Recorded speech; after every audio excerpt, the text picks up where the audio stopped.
What's going on? It's Coach Woodward, and tonight, football season's over, and so we're going to be cooking for the family. And tonight we're making cube steak from a deer I killed earlier this hunting season back in November.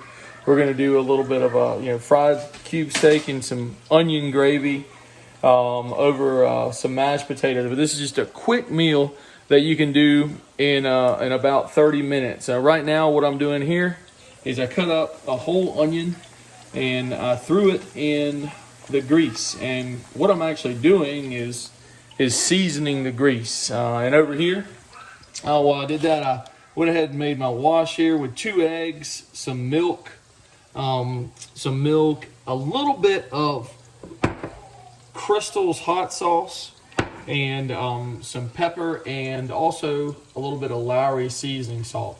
We've got some vegetable oil. We've got a can of beef broth that we're going to use later on, some garlic salt, some black pepper, and we're going to use the onion soup from Lipton's packet for our gravy later on. And we're going to mix in these onions later when we take it out after we season the grease. Here's our flour, just regular flour, garlic salt, pepper, just a regular flour there, and of course we have our deer cube steak. Basically went with about a pound of cube steak. I should have taken this out this morning, but it was still a little bit frozen, so I had to defrost it a little bit. And but we're going to go ahead and remove these onions from the grease, and our oil will be good and seasoned. And we're going to set these onions aside because we're going to put them back in later on when we make the gravy. So stay tuned. Be sure to like and subscribe to Coach Woodward. All right, as you can see, I just said we're going to be seasoning the grease. As the onions start to get just a little bit brown on the edges, all right, that's how you know the onions need to come out and your grease is probably good and seasoned. We're going to go ahead and start dredging a couple of these cube steak in our egg wash with the milk and the hot sauce. And then we're going to go ahead and start putting them in the flour. If you want a real thick coating on them, go egg wash into the flour, back into the egg wash, and then back in the flour. That's a little secret to get them nice and thick, but I don't really necessarily like them that thick with flour. But that's just if you like a thicker, a little bit crispier crust on the outside, that's a little trick that you can do. But as you can see, these onions are getting brown, and so we're going to remove those, and our grease will be nice and ready, and we're going to have to put a couple of these venison cube steaks down to fry.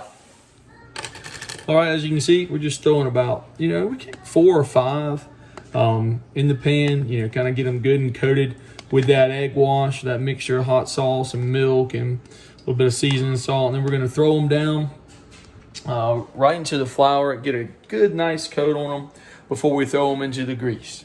All right, stay tuned. All right, now we're gonna put our first piece of cube steak. Like I said, you can put in the egg wash and then take it out of the egg wash. Put it in the egg wash, put it in the flour. Put it back in the egg wash, put it back in the flour for a thicker coating. I don't do that. I like a more of a thinner coat.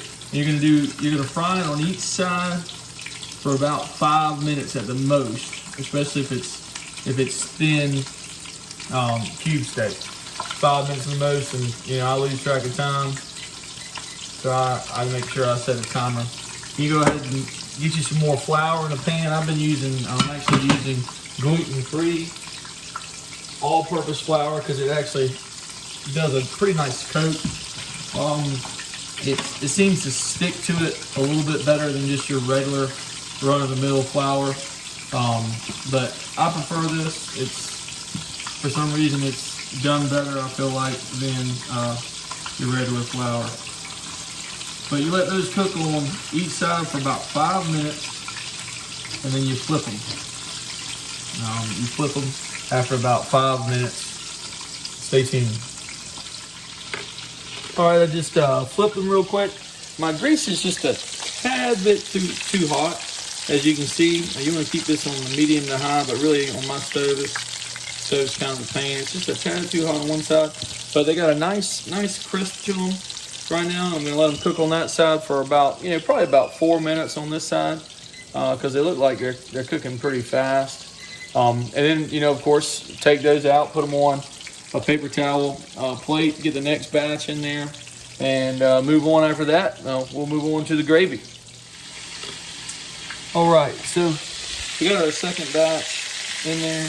Got our third batch over here that's getting going. We got some water that's about to just slowly on boil for our mashed potatoes, which we're going to do. And here's the first batch that came out. As you can see, nice and crispy. Those are going to be great once we get them down into that gravy and let them cook even longer, simmering in some brown onion gravy. So it's just going to be absolutely delicious. Stay tuned. We'll pull these out for these last few in.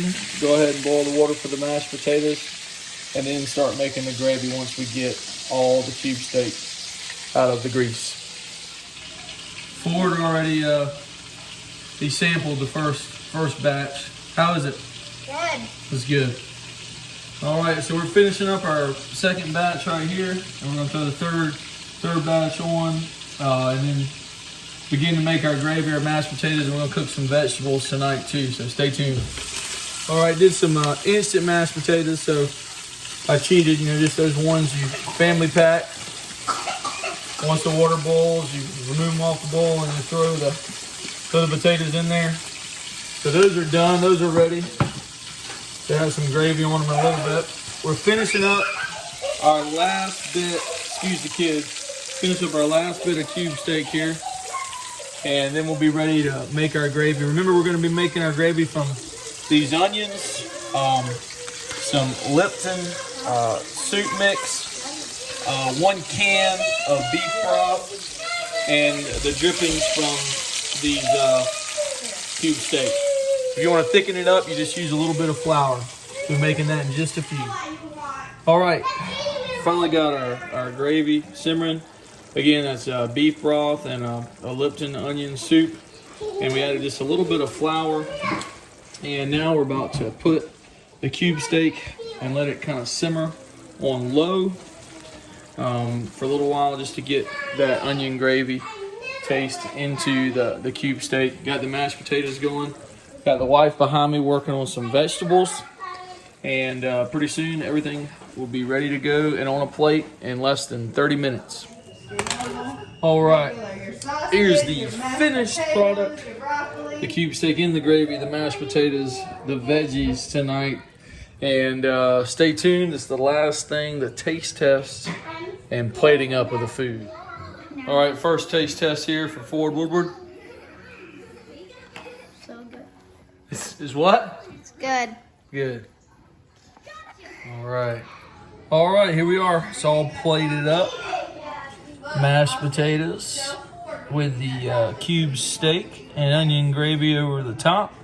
We're gonna go ahead and take our first bite. I tell you what, let's don't even do a knife. Let's just use our fork. Did you see that? You see that? Cut that with just a fork. Cube steak here, venison cube steak and onion gravy with just a fork. Didn't even need a knife. You won't need a knife either. Absolutely. Absolutely delicious. Hope you enjoy it.